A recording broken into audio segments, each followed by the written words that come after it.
Ako rin po ay nagpapatutuo bilang ama ng bata na naimatay nung pagtanggal ng barikada dahil sobrang takot siguro na walang awang pinagsisira ang kubo. Ang akala siguro ng bata, pati yung kubo namin ay nandun yung mga gamit nila sa school.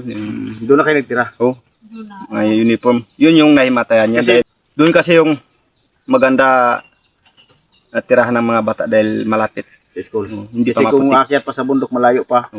Medyo malapit lang ang kwan sa kwan. Kaya lahat ng gamit namin, dala namin doon. Lalo na gamit ng mga estudyante. Ayun, naimatay yung anak ko. 16 years old. Dahil sobrang takot niya at sobrang awa niya rin siguro sa mga gamit. Akala niya pati yung kubo namin na pinatulugan ay sisirain. Yun, pagising niya, nagtanong siya kung pati kubo raw namin na sira.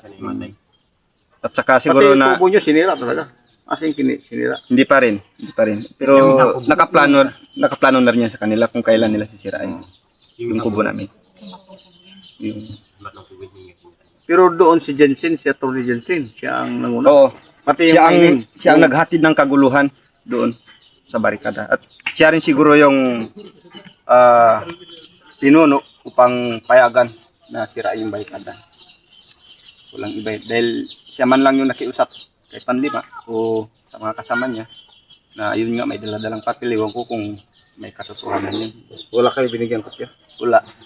Saka dapat sana hindi ganun kadali. Ang pagbasa mo ng kamalian, agad-agad din isagawa. Hindi dapat ganun.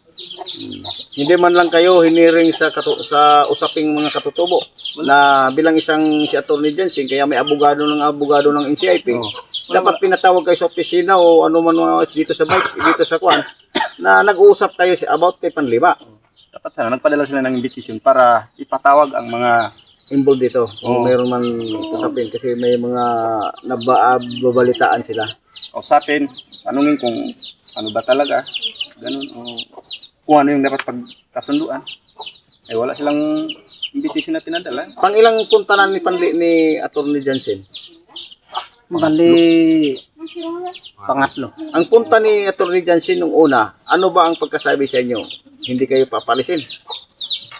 Unang punta niya para kinumbinsi ako para pag-usapan kung anong dapat na hilingin namin. Hiling na mga kampanya ay mga ko na ibigay lahat.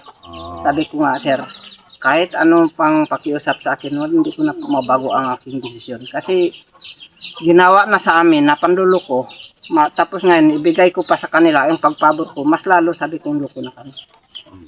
lahat na nakapost sa Facebook Kaya, ng mga sinasabi nila, hindi totoo yun. Na pagkakataon para sundin ang kanyang kahilingan. Wala mo nang gagalaw. Tapos, nung mayroon din siyang sinabi na pinahabol, hanggat hindi pa nakatapos yung usapin o usapan tungkol sa barikada, dapat hindi mo na gagalaw. Bakit ngayon nung natanggal ng barikada ang harang dyan, sila nagtuloy-tuloy? Parang baliktad ata. Simula pag tayo naming barikada, tuloy-tuloy man sila, hindi man sila naginto. At saka Sila dumadaan sa kung kabila. totoo man yung binabasa ni Atty. Jensen na isira yung barikada, wala naman siyang binasa na diretso na operasyon. Wala naman siguro nakalagay doon. Kasi, kumbaga, siya pa ang abogado namin bilang katutubo, mas lalo na yung minahan, parang siya pa rin talaga ang abogado ng minahan.